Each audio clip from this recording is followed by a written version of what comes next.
CBSE പുറത്തിറക്കിയിരിക്കുന്ന 2025 sample question paper, അതിലെ standard മാത്തമാറ്റിക്സിലെ ആദ്യത്തെ 5 ക്വസ്റ്റ്യനാണ് ഈ വീഡിയോയിലൂടെ നമ്മൾ ചെയ്യുന്നത്.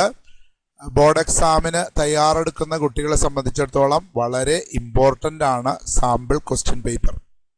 പോളിനോമിയൽ എന്ന ചാപ്റ്ററുമായി ബന്ധപ്പെട്ട ഗ്രാഫ് റിലേറ്റഡ് പ്രോബ്ലം ആണ്. ഇവിടെ നമുക്ക് 4 പോയിന്റുകൾ തന്നിട്ടുണ്ട്. The graph of a quadratic polynomial passes through these 4 points. ഈ 4 പോയിന്റിലൂടെ കടന്നു പോകുന്നുണ്ട് ഒരു ഗ്രാഫ്. അങ്ങനെയാണെങ്കിൽ അതിൻ്റെ സീറോസ് എത്രയായിരിക്കും എന്നാണ് ചോദിച്ചിരിക്കുന്നത്. വളരെ സിമ്പിളാണ്. നമ്മൾ പോളിനോമിയലിൻ്റെ ഫസ്റ്റ് പാർട്ടിൽ പഠിക്കുന്നതാണ് number of zeros of A polynomial. ഒരു ഗ്രാഫ് കടന്നു പോകുമ്പോൾ അത് എക്സ് ആക്സിസിനെ എവിടെയെല്ലാം ടച്ച് ചെയ്യുന്നുണ്ട്. ഇപ്പോൾ ഉദാഹരണത്തിന് ഈ ഗ്രാഫ് എക്സ് ആക്സിസിൽ ടച്ച് ചെയ്യുന്നേ ഇല്ല, അപ്പോൾ ഇതിന് സീറോ ഇല്ല. ഈ ഗ്രാഫ് പരിശോധിച്ചാൽ ഒരു സ്ഥലത്ത് മുട്ടുന്നുണ്ട്, അപ്പം നമ്പർ ഓഫ് സീറോസ് 1 ആണ്. ഈ ഗ്രാഫ് പരിശോധിക്കുകയാണെങ്കിൽ നമ്പർ ഓഫ് സീറോസ് 1, 2, 3 ആണ്. ഇത് 1, 2 ആണ്. ഇത് 1, 2, 3, 4 സീറോസ് ഉണ്ട്. ഇത് 1, 2, 3 സീറോസ് ഉണ്ട്. അപ്പോൾ അത് നമുക്കറിയാവുന്ന കാര്യമാണ്. ബട്ട് ഇവിടെ ചോദിച്ചിരിക്കുന്ന അങ്ങനെയല്ല. 4 പോയിന്റുകളാണ് നമുക്ക് തന്നിരിക്കുന്നത്. അതിലൂടെയൊക്കെയാണ് ഈ ഗ്രാഫ് കടന്നു പോകുന്നത്. അങ്ങനെയാണെങ്കിൽ ഇതിനെത്ര സീറോസ് ഉണ്ടാകും എന്നാണ് ചോദിച്ചിരിക്കുന്നത്.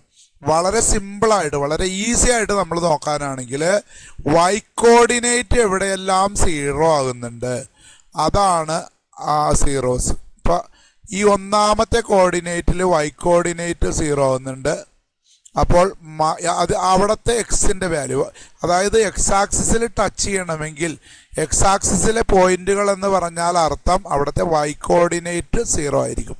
അപ്പോൾ വൈ കോർഡിനേറ്റ് സീറോ ആകുന്ന കോർഡിനേറ്റുകൾ ഇതാണ്. ഇവിടുത്തെ വൈ കോർഡിനേറ്റ് സീറോ ആണ്, ഇവിടുത്തെ വൈ കോർഡിനേറ്റ് സീറോ ആണ്. നമ്മുടെ ആൻസർ വളരെ സിമ്പിളായിട്ട് നമ്മൾ കണ്ടുപിടിച്ചു. അവിടെയുള്ള എക്സിൻ്റെ വാല്യൂ -6, ഇവിടെ വൈ കോർഡിനേറ്റ് സീറോ ആകുന്ന ഇവിടുത്തെ എക്സിൻ്റെ വാല്യൂ 6. അപ്പം -6,6 ആയിരിക്കും നമ്മുടെ ആൻസർ. ഓപ്ഷൻ ഡി ആണ്. ഒന്നുകൂടി നിങ്ങൾക്ക് മനസ്സിലാകുവാൻ വേണ്ടി ഞാനിവിടെ കാണിച്ചിരിക്കുന്നു. -6,0 എന്ന് പറഞ്ഞാൽ ഇതാണ്, +6,0 എന്ന് പറഞ്ഞാൽ ഇവിടെയാണ്. ബാക്കി ഏത് പോയിന്റ് നിങ്ങൾ പരിശോധിച്ചാലും എക്സ് ആക്സിസിലായിരിക്കില്ല. എക്സ് ആക്സിസിലുള്ള പോയിന്റ് ആണെങ്കിൽ വൈ കോർഡിനേറ്റ് 0 ആയിരിക്കും. സോ നമ്മുടെ ആൻസർ അവിടുത്തെ ആ X coordinate -6 and 6 are the zeros of this polynomial.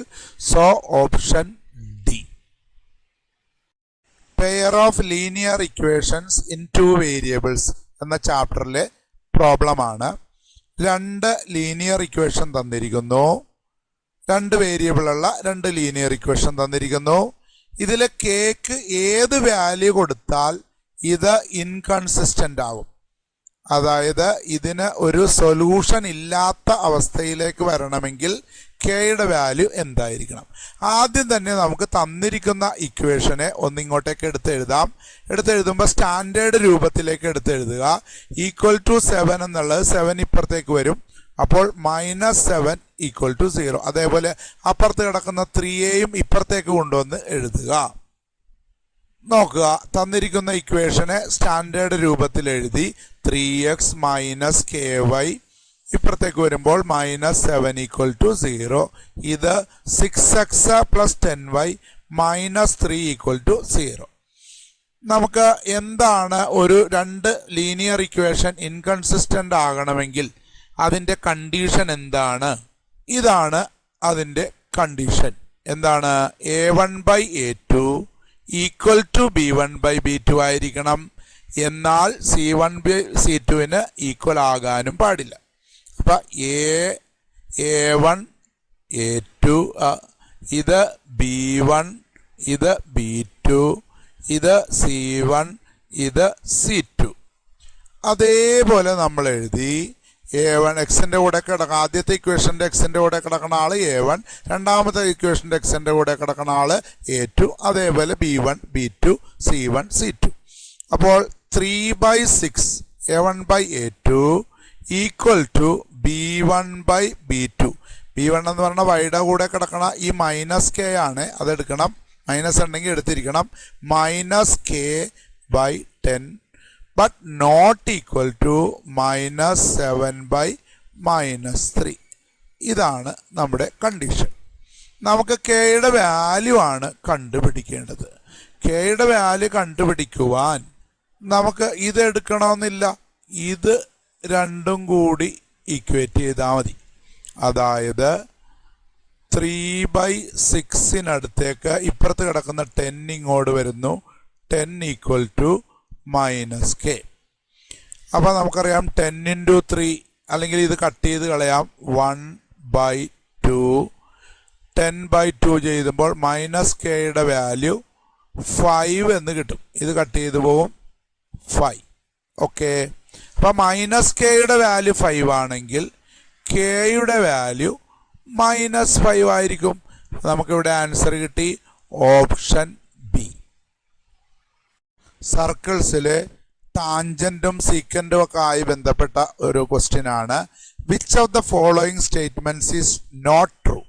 ശ്രദ്ധിക്കണം, ട്രൂ അല്ലാത്തത് ഏതാണെന്നാണ് ചോദിച്ചത്. Not true. അപ്പോൾ ഇവിടെ 4 സ്റ്റേറ്റ്മെൻ്റ് ഉണ്ട്. അതിൽ 3 ട്രൂ ആയിരിക്കും, 1 തെറ്റായിരിക്കും. അതേതാണെന്നാണ് കണ്ടുപിടിക്കേണ്ടത്. ഒന്നാമത്തെ സ്റ്റേറ്റ്മെൻറ്റ് വായിക്കാം. Number of sequence can be drone at any point on the circle. A number of sequence can be drawn at any point on the circle. ഒരു സർക്കിളിലെ ഏത് പോയിന്റിൽ നിന്നും നമുക്ക് എത്ര വേണമെങ്കിലും സീക്വൻ്റ് വരക്കാം. നമുക്കൊന്ന് സർക്കിൾ വരച്ചിട്ട് അത് ശരിയാണോ എന്ന് പരിശോധിക്കാം.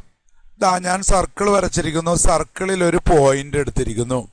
സീക്വൻ്റ് എന്ന് പറഞ്ഞാൽ എന്താ? സർക്കിളിൻ്റെ 2 പോയിന്റിൽ ടച്ച് ചെയ്താൽ സീക്വൻ്റായി. അപ്പോൾ ഇപ്പോൾ ഒരു സീക്വൻ്റായി. വേണമെങ്കിൽ ഇങ്ങനെ കണക്ട് ചെയ്താൽ വേറൊരു സീക്വൻ്റായി. 2 പോയിന്റിൽ ടച്ച് ചെയ്യുന്നുണ്ടല്ലോ. ഒരു പോയിന്റിൽ നിന്ന് എത്ര വേണമെങ്കിലും സീക്വൻ്റ് നമുക്ക് വരക്കാൻ പറ്റും. അപ്പോൾ ഈ ഒന്നാമത് പറഞ്ഞിരിക്കുന്ന ആ ഓപ്ഷൻ തെറ്റല്ല, അത് കറക്റ്റാണ്. നമുക്ക് തെറ്റായതാണ് കണ്ടുപിടിക്കേണ്ടത്. അടുത്ത ചോദ്യം, only 1 tangent can be drawn at any point on a circle. സർക്കിളിലെ ഒരു പോയിന്റിൽ നിന്ന് ഒരു ടാൻജൻറ്റ് മാത്രമേ വരക്കാൻ കഴിയൂ എന്നാണ് പറയുന്നത്. അത് ശരിയാണ്. സപ്പോസ് ഈ ഒരു പോയിന്റിൽ നമുക്ക് ഈ ഒരു പോയിന്റ് ഇവിടെ മാർക്ക് ചെയ്യാം. ഞാനിവിടെ ഒരു പോയിന്റ് മാർക്ക് ചെയ്തു. ആ പോയിന്റിൽ നമുക്ക് വരക്കാൻ പറ്റുന്നത് ഒരേ ഒരു ടാൻജൻറ്റ് മാത്രമാണ്. വേറെ നമ്മൾ വരച്ചു കഴിഞ്ഞാൽ അത് ഒന്നെങ്കിൽ അത് സീക്വൻ്റായി പോകും. ഓക്കെ. അതല്ലെങ്കിൽ ഇവിടെ നിന്ന് നമുക്ക് ഇങ്ങോട്ടുള്ള വല്ല ലൈനായിട്ട് വേണമെങ്കിലൊക്കെ വരക്കാം. അപ്പോൾ ഇവർ പറഞ്ഞിരിക്കുന്നത് ഒരു പോയിന്റിൽ ഒരു ടാൻജൻറ്റ്. ഇപ്പോൾ ഈ സർക്കിളിൽ ഈ ഒരു പോയിന്റിൽ നിന്ന് നമുക്ക് വരക്കാൻ പറ്റുന്ന ടാൻജൻറ്റ് എന്ന് പറഞ്ഞാൽ ഒരേ ഒരു ടാൻജൻറ്റ് മാത്രമേ, ഒരു പോയിന്റിൽ ഒരു ടാൻജൻറ്റ് മാത്രമേ ഉണ്ടാവുള്ളൂ. അത് കറക്റ്റാണ്, സത്യമാണ്. അപ്പം അതും ട്രൂ ആണ്. അപ്പം അതല്ല ആൻസർ. ഇനി അടുത്ത ചോദ്യം എന്താണ്? A chord is a line segment joining 2 points on the circle. Code എന്ന് പറഞ്ഞാൽ ഒരു സർക്കിളിലെ 2 പോയിന്റുകൾ തമ്മിൽ കണക്ട് ചെയ്യുന്നതിനെയാണ് നമ്മൾ കോഡെന്ന് വിളിക്കുന്നത്. കറക്റ്റാണത്. അപ്പോൾ ഈ പോയിന്റും കൂടി കണക്ട് ചെയ്താൽ കോഡായി. ഈ പോയിന്റും കൂടി കണക്ട് ചെയ്താലും കോഡായി. ആ പറഞ്ഞിരിക്കുന്ന സ്റ്റേറ്റ്മെൻറ്റ് കറക്റ്റാണ്. അപ്പോൾ നമ്മൾ ആൻസറിലേക്ക് എത്തി. ഡി ആണ്. എന്നാലും അവരെന്താ പറയുന്നതെന്ന് നോക്കാം. മൂന്നാമത്തേൽ പറയുന്നത്, from a point inside a circle only 2 tangents can be drone. ഒരു സർക്കിളിൻ്റെ ഉള്ളിൽ നിന്ന് 2 ടാൻജൻറ്റ് മാത്രമേ വരക്കാൻ കഴിയൂ എന്നാണ് പറയുന്നത്. നമുക്കതൊന്ന് വരച്ച് നോക്കാം. ആ പറയണതിൽ വല്ല അർത്ഥമുണ്ടോ എന്ന് ചോദിക്കാം. ഒരു സർക്കിളെ point inside, from a point inside a circle, സർക്കിളിൻ്റെ ഉള്ളിലെ ഒരു പോയിന്റിൽ നിന്ന് 2 ടാൻജൻറ്റേ വരക്കാൻ പറ്റുള്ളൂ. നമുക്ക് ഉള്ളിൽ നിന്ന് ടാൻജൻറ്റ് വരക്കാൻ പറ്റുമോ? വരക്കാൻ പറ്റില്ലല്ലോ. ടാൻജൻറ്റ് എന്ന് പറഞ്ഞാൽ സർക്കിളിൽ ജസ്റ്റ് ജസ്റ്റ് ഒരു പോയിന്റിൽ മാത്രം ടച്ച് ചെയ്ത് പോണതിനെയാണ് ടാൻജന്റ് എന്ന് വിളിക്കുന്നത്. ടാൻജന്റ് സർക്കിളിന്റെ ഉള്ളിലേക്ക് കയറാനേ പാടില്ല. ടാൻജന്റ് എപ്പോഴും സർക്കിളിൽ ജസ്റ്റ് ഒരു പോയിന്റിൽ മാത്രം ടച്ച് ചെയ്യാൻ. അപ്പോൾ ഇൻസൈഡ് പോയിന്റിൽ നിന്ന് നമുക്ക് ടാൻജന്റ് വരക്കാനേ പറ്റില്ല. നമുക്ക് എന്ത് വരക്കാം? ഇൻസൈഡ് പോയിന്റിൽ നിന്ന് നമുക്ക് വരക്കാവുന്നത് എന്താണ് എന്ന് ചോദിച്ചാൽ ആ പോയിന്റിൽ നിന്ന് ഇങ്ങനെ ഒരു വരക്കാൻ വേണം. ഇങ്ങോട്ട് നീട്ടി വരച്ചാൽ അതൊരു കോഡാകാം, സീക്കൻ്റ് ആയിട്ടൊക്കെ വരക്കാം.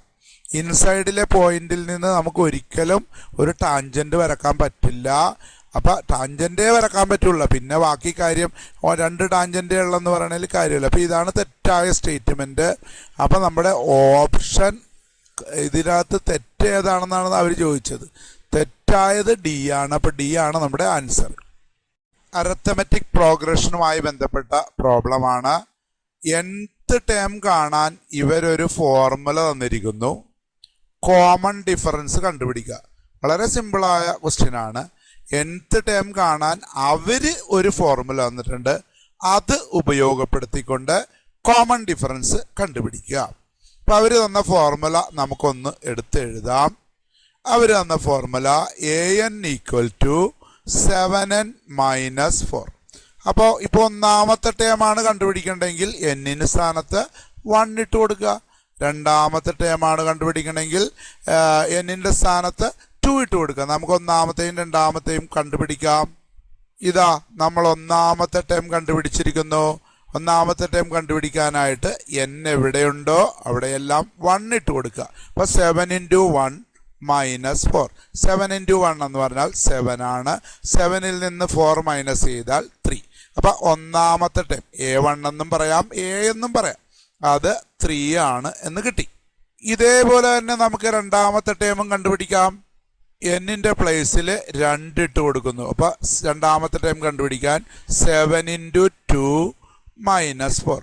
7 × 2 എന്ന് പറഞ്ഞാൽ 14 ആണ്. 14 - 4 എന്ന് പറഞ്ഞാൽ 10 ആണ്. അപ്പോൾ ഒന്നാമത്തെ ടേം കിട്ടി, രണ്ടാമത്തെ ടേം കിട്ടി. രണ്ടാമത്തെ ടേമിൽ നിന്ന് ഒന്നാമത്തെ ടേം കുറച്ചാൽ നമുക്ക് ആവശ്യമുള്ള കോമൺ ഡിഫറൻസ് ലഭിക്കും. നമുക്ക് അത് ചെയ്യാം. കോമൺ ഡിഫറൻസ് കാണുവാനായി രണ്ടാമത്തെ ടേമിൽ നിന്ന് ഒന്നാമത്തെ ടേം മൈനസ് ചെയ്യുന്നു. 10 രണ്ടാമത്തെ ടേം 10 ആണ്. 10 - ഒന്നാമത്തെ ടേം 3 ആണ്. അപ്പോൾ നമുക്ക് 7 എന്ന് കിട്ടുന്നു.